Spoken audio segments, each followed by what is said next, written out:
N'hésitez pas à liker la vidéo si elle vous plaît et si vous êtes nouveau sur la chaîne, n'oubliez pas de vous abonner et d'activer la notification pour ne rater aucune de nos prochaines vidéos. On commence. Les ennuis s'accumulent pour Luis Suarez.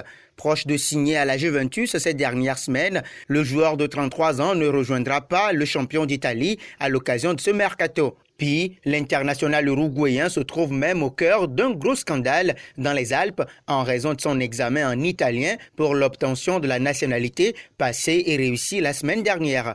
Désormais, une enquête a été ouverte pour faire la lumière sur cette supposée fraude. À 33 ans, Luis Suarez se cherche une nouvelle destination. Pas vraiment désiré par le nouveau coach Blaugrana, l'international uruguayen voit son avenir au FC Barcelone s'assombrir de jour en jour. Et son cas particulièrement fait grand bruit en Italie ces dernières heures. Pour cause, dans un communiqué de presse, le parquet de Pérouse dénonce des irrégularités concernant l'examen d'italien B1 réussi par l'attaquant du FC Barcelone le 17 septembre dernier en Italie. Selon la Guardia di Finanza, les preuves étaient truquées. La révélation est de la Repubblica. Selon le quotidien transalpin, la Guardia di Finanza aurait découvert des irrégularités dans le dossier de certification de l'examen passé par le Pistolero. D'après la même source, les sujets et les réponses auraient été donnés en amont. Désormais, une enquête approfondie est ouverte pour situer les vrais contours de cette affaire. Des écoutes téléphoniques ont même filtré dans la presse italienne du jour.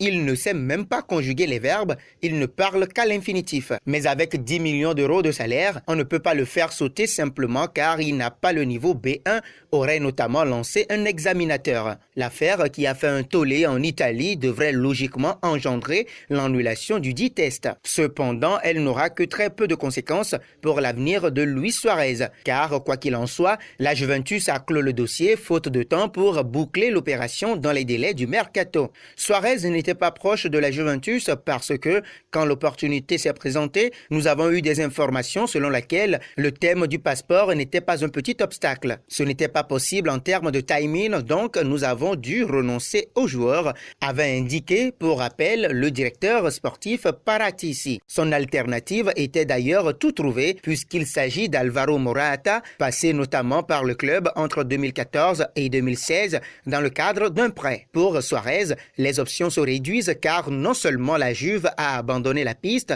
mais en plus, le FC Barcelone ne facilite pas son départ à l'Atlético, un concurrent direct, bien que les deux parties aient déjà trouvé un accord de principe.